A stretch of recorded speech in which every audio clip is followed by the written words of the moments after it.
Second year हमारा जो अगला टॉपिक है, हम बेसिकली प्रॉपर्टीज़ पढ़ रहे हैं ट्रांजिशन एलिमेंट्स की। ठीक है, हमने जो है वो ट्रांजिशन एलिमेंट्स की डिफरेंट प्रॉपर्टीज़ देखी, हमने ये बाइंडिंग एनर्जीज देखी, हमने मेल्टिंग एंड बॉइलिंग पॉइंट देखे, कोवलेंट रेडियस, आयनिक रेडियस को देखा, पैरामैग्नेटिज्म को देखा। ठीक है, और हमने यहाँ पर जो है वो हर एलिमेंट का जो था बिहेवियर देखा, और हमने ये देखा कि इनकी जो प्रॉपर्टीज़ हैं वो डिपेंड कर रही हैं इनके इलेक्ट्रॉनिक कन्फिग्रेशन पे। हम जो इनकी इलेक्ट्रॉनिक कन्फिग्रेशन चेंज होती जा रही है, इन एलिमेंट्स का जो बिहेवियर है, इन एलिमेंट्स की जो प्रॉपर्टीज़ हैं वो क्या होती जा रही हैं, चेंज होती जा रही हैं। हमने कल पैरामैग्नेटिज्म पढ़ा, हमने कल डायमैग्नेटिक पढ़ा, फिर हमने फेरो की भी बात की, और हमने कहा कि मतलब जितने भी अनपेयर्ड इलेक्ट्रॉन जो हैं वो बढ़ते जाएंगे, उतना ही हमारे पास पैरामैग्नेटिक करेक्टर जो है या पैरामैग्नेटिज्म जो है वो इंक्रीज होता जाएगा। अनपेयर्ड इलेक्ट्रॉन बढ़ेंगे तो जो इलेक्ट्रॉन है उसकी स्पिनिंग बढ़ेगी, स्पिन तो होगा हर इलेक्ट्रॉन में, लेकिन अगर दो इलेक्ट्रॉन एक ही सब शेल में होंगे तो उनका जो मैग्नेटिक इफेक्ट है वो कैंसिल हो जाएगा। तो इस वजह से हमने कहा कि जितने अनपेयर्ड इलेक्ट्रॉन्स होंगे उतना ही पैरामैग्नेटिक जो करेक्टर है, पैरामैग्नेटिक बिहेवियर है वो बढ़ता जाएगा। आज हमने बात करनी है ऑक्सीडेशन स्टेट की। वैसे तो ऑक्सीडेशन स्टेट की बात हमने हर जगह ही की है, हमने जितने पीछे चैप्टर्स पढ़े हैं इनऑर्गेनिक के, हमने वहाँ पर बात की है कि फलाना जो एलिमेंट है उसकी मैक्सिमम ऑक्सीडेशन स्टेट ये है। हमने फॉस्फोरस की बात की, फिर हमने नाइट्रोजन को पढ़ा, उसकी बात की। तो आज जो है हमने बच्चों ऑक्सीडेशन स्टेट पढ़नी है, किसकी, अपने ट्रांजिशन एलिमेंट्स जो हैं उनकी बात करनी है कि ऑक्सीडेशन स्टेट जो है वो ट्रांजिशन एलिमेंट्स के केस में कैसे जो है वो चेंज होती है। मैंने आपको कहा कि बच्चों जो आपके पास ट्रांजिशन एलिमेंट्स हैं, इनकी जो सारी की सारी कहानी है वो इनकी इलेक्ट्रॉनिक कन्फिग्रेशन पे बेस करती है। अगर आपको इनकी इलेक्ट्रॉनिक कन्फिग्रेशन आती होगी, स्पेशली वैलेंस शेल की इलेक्ट्रॉनिक कन्फिग्रेशन आती होगी, तो बच्चे आपके लिए समझें कि ये जो चैप्टर है वो बहुत आसान है। ठीक है, सारे क्वेश्चन, सारी प्रॉपर्टी, सारे बिहेवियर, ऑक्सीडेशन स्टेट, ये सब की सब चीज़ें किस पे डिपेंड कर रही हैं, इन एलिमेंट्स की ऑक्सीडेशन स्टेट पे। ठीक है, बेसिकली ऑक्सीडेशन स्टेट को हमने पहले भी पढ़ा है, हमने पिछले जितने चैप्टर्स पढ़े हैं, 4 चैप्टर पिछलों में, हमने जब भी किसी भी नए ग्रुप को पढ़ा है तो वहाँ पर हमने ऑक्सीडेशन स्टेट को डिस्कस किया है, और हमने यहाँ वहाँ पर भी देखा था कि कहीं पर वेरिएबल ऑक्सीडेशन स्टेट होती है। आज हमने देखना है कि जो ट्रांजिशन एलिमेंट्स हैं उनके केस में ऑक्सीडेशन स्टेट का क्या ट्रेंड है, ऑक्सीडेशन स्टेट कैसे चेंज हो रही है, और ये सारी चीज़ें। कहता है one of the most important properties of the transition element is the fact that they exhibit variable valency और ऑक्सीडेशन स्टेट। कहता है कि हम यहाँ पर आज ये देखेंगे कि जो ट्रांजिशन एलिमेंट्स हैं इनकी भी जो ऑक्सीडेशन स्टेट है या जो इनकी वैलेंसी है वो क्या है, डिफरेंट है। They show variable valencies because of the involvement of unpaired d electron in addition to s electron in the bond formation। बहुत आसान सी बात है, हमने जो है वो इलेक्ट्रॉनिक कन्फिग्रेशन की और हमने देखा कि जब बॉन्डिंग की बात होती है तो ना सिर्फ s सबशेल जो है वो इंक्लूड होते हैं, बल्कि d जो ऑर्बिटल है, जो d सबशेल है, वो भी बॉन्डिंग में पार्ट लेता है। ऐसी बात की थी हमने। तो कहता है ये वजह, इसकी वजह से ही हमारे पास जो है वो वेरिएबल ऑक्सीडेशन स्टेट आ रही है डिफरेंट एलिमेंट्स की। डिफरेंट हमारे पास जो है ट्रांजिशन एलिमेंट्स हैं तो उनकी जो ऑक्सीडेशन स्टेट है वो भी क्या है, डिफरेंट है। ठीक है, कहता है आर द 3D सीरीज, मैंने आपको कहा था ना कि यहाँ पर ज़्यादा जो हमारा है कंसेप्ट या जो ज़्यादा हमारा बिहेवियर है वो किस पे डिपेंड करेगा बच्चों, 3D सीरीज पे डिपेंड करेगा। 3D सीरीज की हमने हर जगह बात की है, सिर्फ एक जगह 5D सीरीज की बात की थी, और वो भी इलेक्ट्रॉनिक कन्फिग्रेशन मैंने आपको बना के दी थी, और मैंने कहा था आपने इस इलेक्ट्रॉनिक कन्फिग्रेशन को ध्यान से देखना तो आपको बात की समझ आ जाएगी। तो यहाँ पर भी वो 3D सीरीज को ही डिस्कस कर रहा है, और वो कह रहा है कि 3D सीरीज जो है उसमें एक ऑक्सीडेशन तो सब में है ना, +2 ऑक्सीडेशन स्टेट है। ठीक है, हर एलिमेंट ही +2 ऑक्सीडेशन स्टेट शो करता है, और इसके अलावा भी element variable oxidation state show करते हैं +2 ऑक्सीडेशन स्टेट के बाद। अब इसको मैं तो आपको समझाऊंगी कि ऐसे है ऐसे है, लेकिन अगर आप पकड़ें इसको, इलेक्ट्रॉनिक कन्फिग्रेशन को देखें, आपको इलेक्ट्रॉनिक कन्फिग्रेशन को देखने से ही समझ आ जाएगा कि वेरिएबल ऑक्सीडेशन स्टेट कैसे है। All the 3D series elements show an oxidation state of +2 in addition to higher oxidation state। कहता है +2 ऑक्सीडेशन स्टेट तो हर के केस में होगी। अभी हम देखते हैं कि +2 क्यों है और +2 के अलावा भी हायर ऑक्सीडेशन स्टेट्स क्यों हैं। ठीक है, अच्छा भाई, अब यहाँ पर आ जाए, इसको हम यूज कर लेते हैं पेन को। अच्छा ये बच्चों, अब ये देखें, अब कहते हैं +2 oxidation state is shown only when only 2s electrons are involved in bonding. जब सिर्फ और सिर्फ ये वाले इलेक्ट्रॉन, आप मेरे बात सुनिए, ये 4s के जो इलेक्ट्रॉन है जब ये बॉन्डिंग में पार्ट लेंगे तो कहता है +2 ऑक्सीडेशन स्टेट शो होगी, ठीक है। जब भी बॉन्डिंग में ये इलेक्ट्रॉन पार्ट लेंगे तो हमारे पास +2 ऑक्सीडेशन स्टेट शो होगी। इसके अलावा कहते हैं बाकी जो एलिमेंट्स हैं, हम स्कैंडियम देखें, टाइटेनियम देखें, वेनेडियम देखें, यहाँ पर ऑक्सीडेशन, अब आप कहेंगे कि ये जो क्रोमियम है यहाँ पर तो 4s1 है, 4s1 है लेकिन 3d5 भी है ना, 5 अनपेयर्ड इलेक्ट्रॉन है, तो वहाँ से जो है ना एक इलेक्ट्रॉन जंप करेगा और फिर जो है इसकी +2 ऑक्सीडेशन स्टेट होगी, ठीक हो गई बात। तो कहता है कि ये रीज़न है, ये वजह है कि इन एलिमेंट्स की एक से ज़्यादा ऑक्सीडेशन स्टेट्स हैं। हम यूँ करते हैं कि हम 1 बाय 1 एलिमेंट्स को डिस्कस करते हैं और साथ इनकी ऑक्सीडेशन स्टेट को डिस्कस करते हैं और साथ हम ये बात डिस्कस करते हैं कि कैसे इनकी जो है +2 के अलावा वेरिएबल ऑक्सीडेशन स्टेट, ठीक है। अच्छा बच्चों, अगर हम बात करें सबसे पहले स्कैंडियम की, तो कहता है कि स्कैंडियम की ऑक्सीडेशन स्टेट +2 है। सबसे पहले +2 कब होगी, जब 4s2 जो है वो इन्वॉल्व होगा तो +2 ऑक्सीडेशन स्टेट है। कहता है फिर इसकी ऑक्सीडेशन स्टेट +3 भी हो सकती है उस टाइम पर, किस टाइम पर, जब 4s2 और 3d1 टोटल 3 इलेक्ट्रॉन बॉन्डिंग में पार्ट लेंगे तो +3 ऑक्सीडेशन स्टेट होगी, ये बात है। अब आप आ जाए यहाँ पर टाइटेनियम में, तो आप यहाँ पर देखें 2 3d2 और 4s2, ठीक है। अब देखें 4 इलेक्ट्रॉन है तो इसकी 3 ऑक्सीडेशन स्टेट होंगी, 2 भी होगी, 3 भी होगी और 4 भी होगी। अब आप आ जाएं वेनेडियम पर, तो वहाँ पर 3d3 है और 4s2 है, मतलब 5 जो है हमारे पास इलेक्ट्रॉन बन रहे हैं। जब सिर्फ और सिर्फ 4s2 इन्वॉल्व होगा तो 2 होगी, जब हमारे पास 3d मतलब 3 इन्वॉल्व हो जाएंगे तो हमारे पास ऑक्सीडेशन स्टेट +3 होगी, +4 भी होगी, मतलब टोटल हमारे पास 5 इलेक्ट्रॉन है।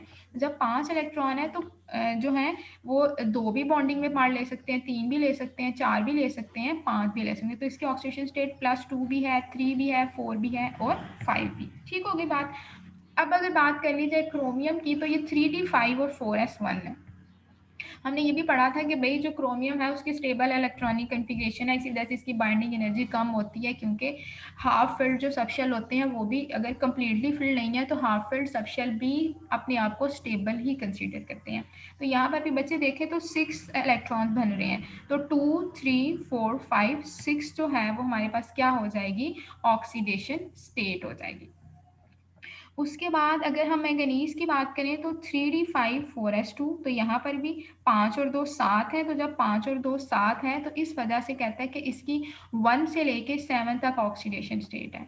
अब अगर आयरन की बात करें 6 ये और 2 ये 8, तो यहाँ पर 1 2 3 4 5 6 ओनली 6 है इसकी ऑक्सीडेशन स्टेट। क्यों बच्चे 6 है, क्योंकि जब ये 3d6 हो गया ना तो पेयरिंग स्टार्ट हो जाएगी, ठीक है। जब पेयरिंग स्टार्ट हो जाएगी तो फिर ऑक्सीडेशन स्टेट डिक्रीज होना शुरू हो जाएगी, ये बात आपको पता है।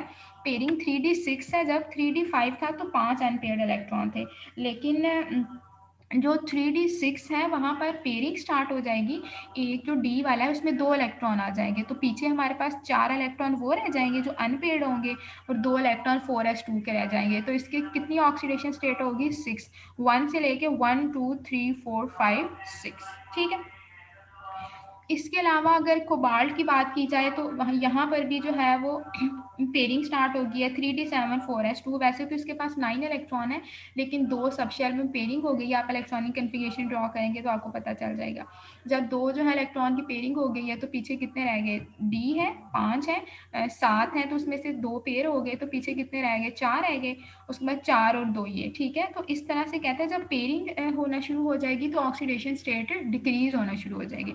अब निकल की बात कर लें तो 8 है। अब यहाँ पर जब 8 है 3d8 हो जाएगा तो वहाँ पर 6 जो है 3 जो है वो पेयर में आ जाएंगे और सिर्फ 2 अनपेयर्ड इलेक्ट्रॉन रह जाएंगे। तो इस वजह से कहता है कि निकल में भी जो ऑक्सीडेशन स्टेट है, जब हम टॉप ऊपर से नीचे आएंगे, मतलब वैसे तो हम लेफ्ट टू राइट की बात कर रहे हैं, तो अनपेयर्ड इलेक्ट्रॉन की अमाउंट डिक्रीज होगी तो साथ ही जो है वो ऑक्सीडेशन स्टेट भी चेंज होती जाएगी। अब ये कॉपर की बात कर लें तो कॉपर में है 3d10 और 4s1, ठीक है। 3d10 भी है और 3d10 तो कम्प्लीटली फिल्ड है और उसके बाद कहता है कि जो 4s है हमारे पास, वो क्या है 4s1। तो अगर 1 जो है एक इलेक्ट्रॉन पार्ट लेगा तो 1 होगा। अगर डी से इलेक्ट्रॉन निकलेंगे या फिर उसमें से एक से दो इलेक्ट्रॉन निकलेंगे तो इसकी 2 ऑक्सीडेशन स्टेट भी हो सकती है, 3 ऑक्सीडेशन स्टेट भी हो सकती है। अब जिंक की बात कर लें तो जिंक का ये सीन है कि जिंक 3d10 और 4s2 है, मतलब ये कंप्लीट इसका ये स्टेबल है, ठीक है, स्टेबल है। तो इसके 3d10 से तो इलेक्ट्रॉन बिल्कुल भी नहीं जाएंगे, इसके 4s2 से हो जो है वो इलेक्ट्रॉन जब बॉन्ड बनाना होगा जिंक ने, तो इसका जो s वाला ऑर्बिटल है 4s2, वहाँ से इलेक्ट्रॉन निकलेंगे और जो है इसकी ऑक्सीडेशन स्टेट चेंज होगी। तो आप लोगों ने यही देखा ऑक्सीडेशन स्टेट में बच्चों के जो ऑक्सीडेशन स्टेट है वो कैसे चेंज हो रही है। Oxidation state number of unpaired electron के चेंज होने से चेंज हो रही है। आपको अगर आपकी ऑक्सीडेशन स्टेट है या फिर बच्चे क्या कहते हैं, नेटवर्क प्रॉब्लम किसको आ रहा है, अच्छा चलें देखते हैं। जी मैं ये कह रही हूँ कि जो ऑक्सीडेशन स्टेट है वो ऐसे है कि जो ही अनपेयर्ड इलेक्ट्रॉन जो है वो चेंज होते जाएंगे या हमारे पास बॉन्डिंग चेंज होती जाएगी, तो हमारे पास ऑक्सीडेशन स्टेट भी क्या होती जाएगी, चेंज होती जाएगी, ठीक है।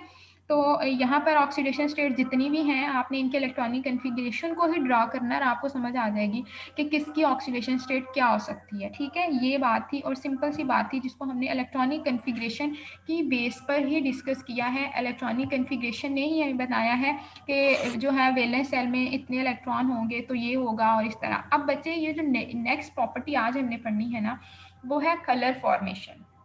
मैंने आपको बहुत दफ़ा बताया कि ट्रांजिशन एलिमेंट जो हैं वो क्या करते हैं, जब किसी भी चीज़ के साथ कंबाइन करते हैं तो कलर फॉर्मेशन होती है, ठीक है। कभी हमें ब्लू कलर मिलता है, कभी ग्रीन मिलता है, डिफरेंट सीरीज में जो हमारे पास विजिबल रीजन में कलर्स आते हैं वो हमें ऑब्टेन होते हैं। अब हम ये सोचते हैं कि ट्रांजिशन एलिमेंट्स के केस में ही क्यों होता है, मतलब ट्रांजिशन एलिमेंट्स जो हैं वो ही क्यों यूज़ करते हैं बच्चे। और दूसरी बात मैंने आपको बतानी थी कि ट्रांजिशन एलिमेंट जो है ना, उनकी एक प्रॉपर्टी है कि वो अमेजिंग कैटालिस्ट हैं, ठीक है। कि जितने भी कैटालिस्ट हैं, अक्सर जो हम कैटालिस्ट यूज़ करते हैं, आप देखते हैं निकल को आप यूज़ कर रहे हैं हाइड्रोजिनेशन में, इस तरह आप डिफरेंट ट्रांजिशन एलिमेंट्स को एज अ कैटालिस्ट यूज़ करते हैं। तो कहता है कि आपने ये प्रॉपर्टी इसकी याद रखनी है, बुक पर नहीं है ये प्रॉपर्टी लेकिन ना ये इंपॉर्टेंट प्रॉपर्टी है कि ट्रांजिशन मेटल जो है एज अ कैटालिस्ट भी यूज़ होते हैं। मैं ये वाला टॉपिक पढ़ाने से पहले आपको थोड़ा सा ये बता दूँ क्यों होते हैं ये, क्योंकि बेटा बच्चे इनके पास जो है वो एम्प्टी और वेकेंट डी ऑर्बिटल होता है, ठीक है। डी ऑर्बिटल्स इनके पास जो होता है वो वेकेंट होता है और जिसकी वजह से ये एज अ कैटालिस्ट यूज होते हैं, ठीक है। ट्रांजिशन एलिमेंट ये जो है वो एज अ कैटालिस्ट भी यूज होते हैं क्योंकि इनके पास एम्प्टी या वेकेंट डी ऑर्बिटल होता है। आपने अक्सर आप ऑर्गेनिक पढ़े हैं, आपने वहाँ पर अक्सर जगह पर निकल को, कॉपर को, इस तरह के डिफरेंट एलिमेंट को एज अ कैटालिस्ट यूज होते देखे हैं।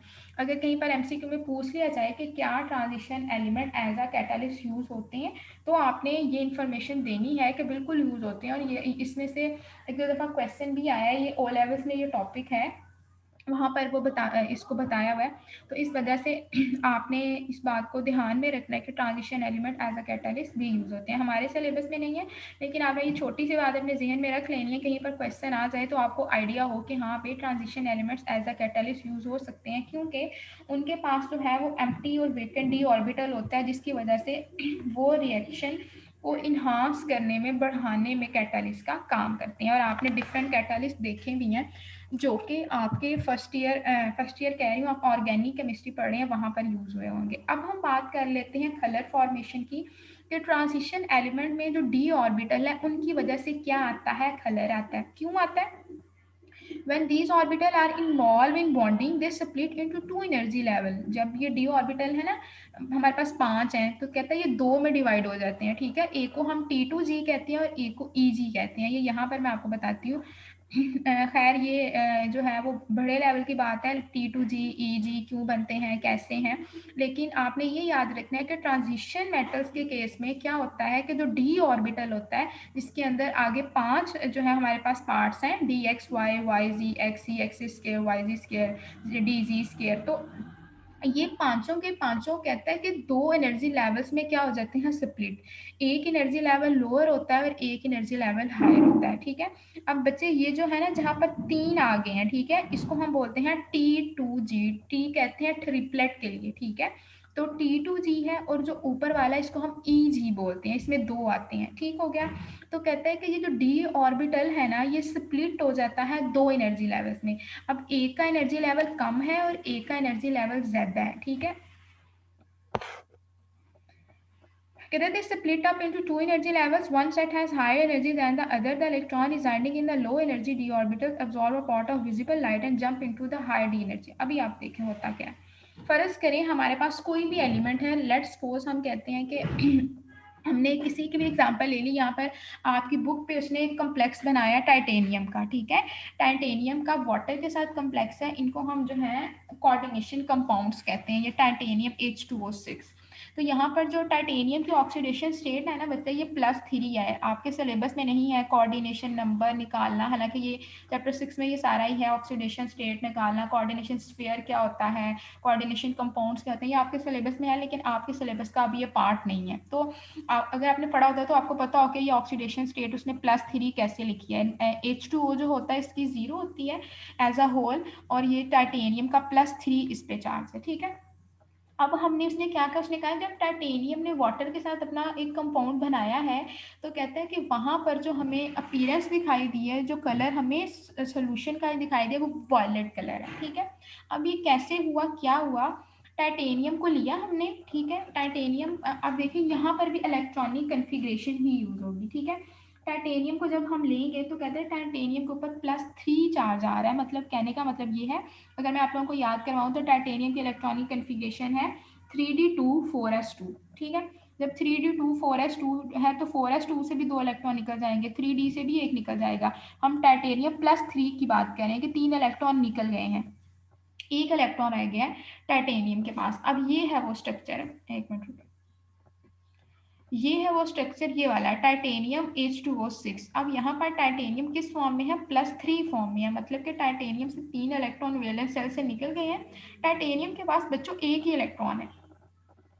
अच्छा तो अब क्या होगा, ये जो इलेक्ट्रॉन है ना ये दो जो हमने कहा एनर्जी लेवल्स बन जाते हैं ट्रांजिशन के केस में, एक को हम लोअर एनर्जी लेवल कहते हैं, एक को हायर।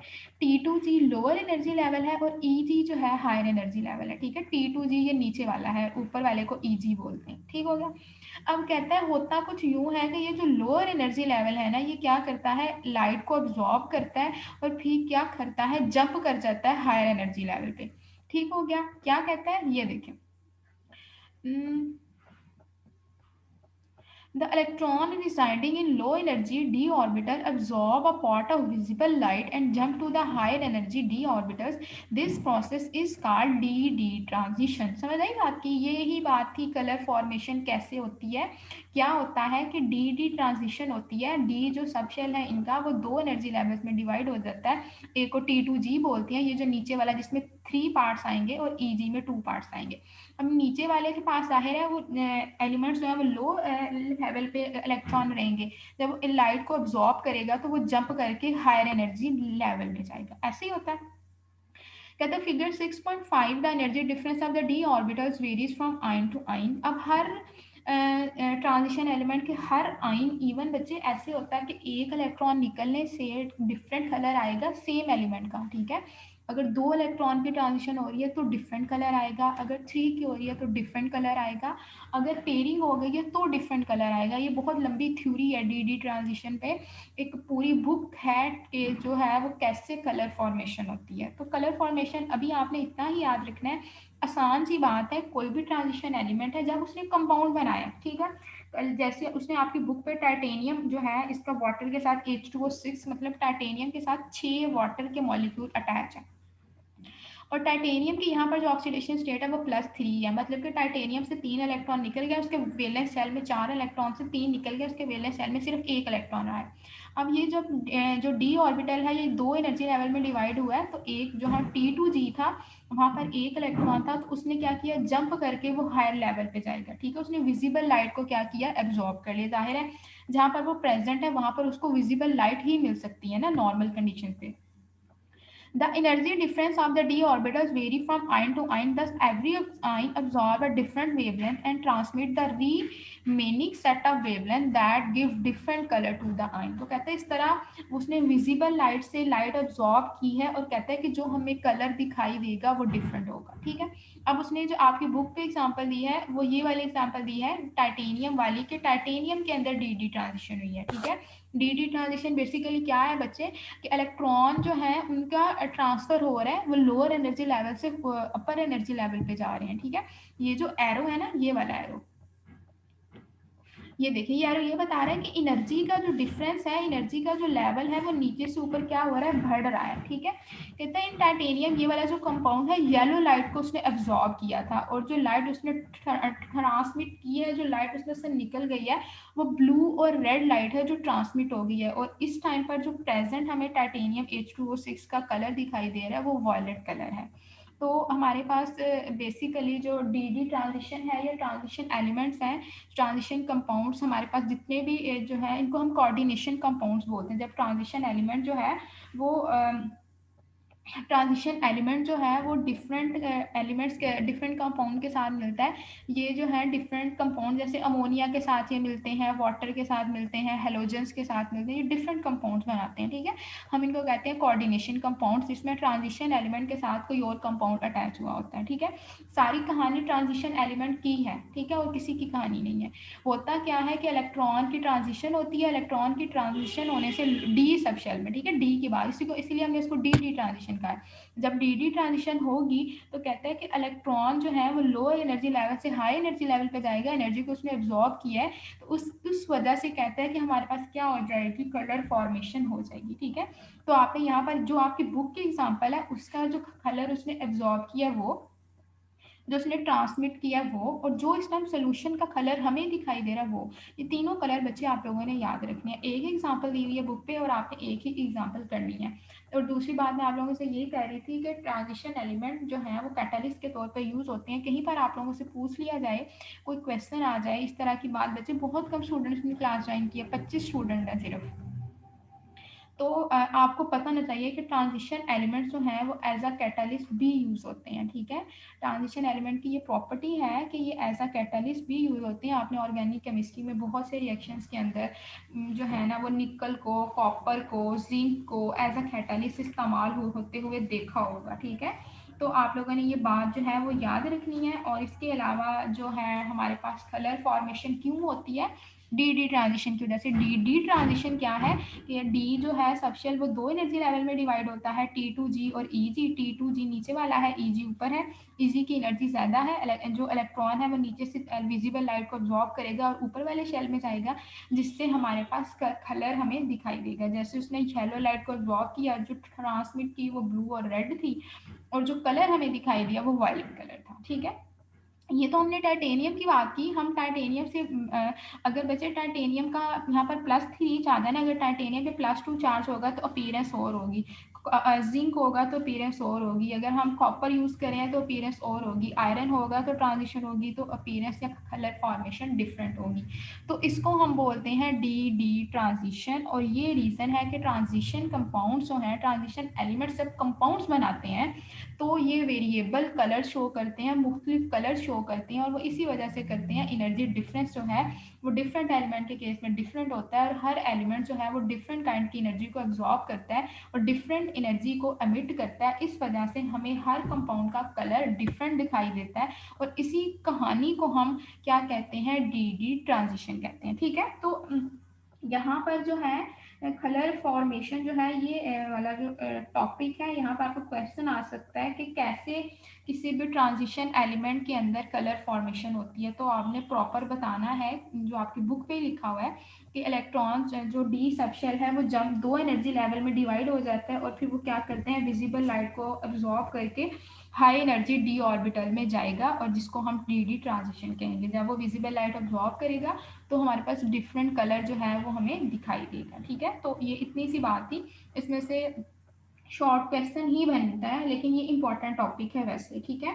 कल का टॉपिक रह गया है और एक टॉपिक हमारा परसों का रह गया है, और फिर जो है मतलब सैटरडे तक इंशाल्लाह आप लोगों का ये चैप्टर कंप्लीट हो जाएगा, ट्रांजिशन एलिमेंट्स वाला। ये बहुत आसान चैप्टर हो गया हुआ है अब इस वजह से, क्योंकि इसमें से बहुत से ऐसे टॉपिक्स निकाल दिए हैं जो थोड़े से मुश्किल थे, जैसे typical non typical transition elements को हमने डिस्कस नहीं किया। फिर हमने बच्चों कॉम्प्लेक्स कंपाउंड आते हैं, कोऑर्डिनेशन नंबर आता है, चिलेट्स आते हैं, लिगेंड्स आते हैं, कोऑर्डिनेशन नंबर आता है, कोऑर्डिनेशन स्फीयर आता है, सेंट्रल मेटल एटम आता है। हमने इस किसी को भी नहीं पढ़ा। फिर हम क्या कहते हैं, इनकी नेमिंग देखते हैं डिफरेंट कंपाउंड्स की, कि हमने कैसे किसी कंपाउंड का नाम कैसे रखा। ठीक है, तो ये सारा आपके सिलेबस में ही नहीं है। ज्योमेट्री ऑफ कॉम्प्लेक्सिस जो था ये बहुत इंपॉर्टेंट टॉपिक होता था पहले, और इसमें से बहुत सारे जो है ना वो क्वेश्चन थे, लेकिन है अभी तो आपका ये टॉपिक ही नहीं है। स्टील भी नहीं है हमारे पास, एक ही टॉपिक रह गया है, वो है कोरेजन। ठीक है, और एक कल का टॉपिक रह गया, और फिर इंशाल्लाह एक्सरसाइज करेंगे और ये चैप्टर हमारा कंप्लीट हो जाएगा। और इस चैप्टर को तैयार करने का मतलब, जो अभी आपके पास स्मार्ट सिलेबस है, इसको तैयार करने का तरीका यही है कि बच्चे 3D सीरीज से इलेक्ट्रॉनिक कॉन्फ़िगरेशन आ जाएगी तो आपको समझे सारे सवालों के जवाब आते होंगे। याद नहीं भी किया हुआ ना, फिर भी सवालों के जवाब आपको आते होंगे। अगर आपने चीज़ को सुना है, समझा है, तो आप क्वेश्चन का आंसर लिख सकते हैं। अगर आपको 3D सीरीज की जितने भी एलिमेंट हैं उनके नाम, उनकी इलेक्ट्रॉनिक कन्फिग्रेशन, उनके एटॉमिक नंबर आते होंगे, तो आप हर चीज़ को सॉल्व कर सकते हैं। तो ये आज का टॉपिक था।